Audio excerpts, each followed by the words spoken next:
आज मैं आपको एक ऐसी चोरी की कहानी सुनाने जा रहा हूं जो आपने पहले कभी नहीं सुनी होगी। ये कहानी है कुछ ऐसे चोरों की जो अपने दिल में दया और इंसाफ का जज्बा रखते हैं। उनका निशाना एक आलीशान जहाज पर बना कैसीनो।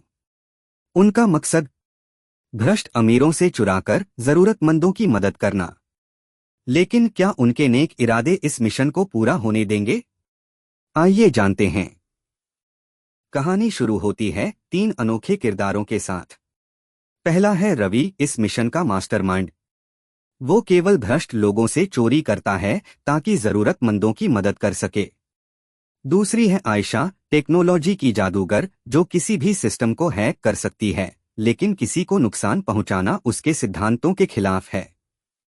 और तीसरा है करण, इनका ताकतवर साथी।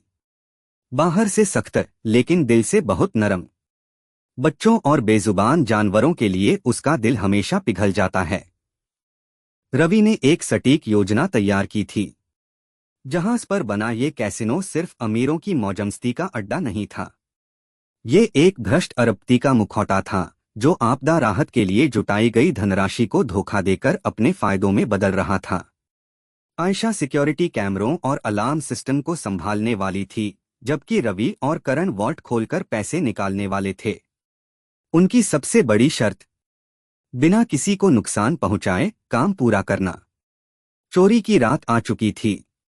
टीम ने जहाज पर कदम रखा और बड़े ही आराम से अमीर मेहमानों के बीच घुल मिल गए। लेकिन वो जानते थे कि इस चकाचौंध के पीछे लालच और भ्रष्टाचार छिपा हुआ है।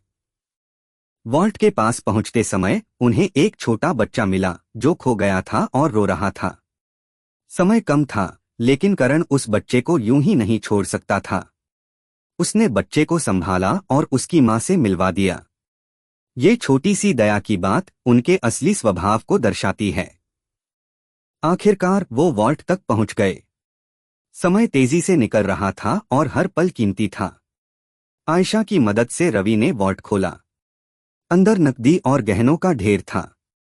लेकिन तभी उन्होंने एक आवाज सुनी जिसने उन्हें सोचने पर मजबूर कर दिया। एक कर्मचारी मैनेजर से अपनी पगार के लिए गिड़गिड़ा रहा था, ये कहते हुए कि वो बिना वेतन के कैसे गुजारा करेंगे। यही कहानी ने मोड़ लिया। रवि जानता था कि उन्हें सब कुछ नहीं ले जाना चाहिए। उसने तय किया कि पैसे का एक हिस्सा क्रू के लिए छोड़ दिया जाए। अपने काम को पूरा करके और सही काम करने की संतुष्टि के साथ टीम चुपचाप रात के अंधेरे में गायब हो गई। लेकिन उनकी कहानी यहीं खत्म नहीं हुई। आयशा के हैक की मदद से उन्होंने अरबपति के भ्रष्टाचार के सबूत अधिकारियों को सौंपे। जल्द ही वो गिरफ्तार हो गया और जहाज के क्रू ने अपनी मेहनत की कमाई पाकर जश्न मनाया।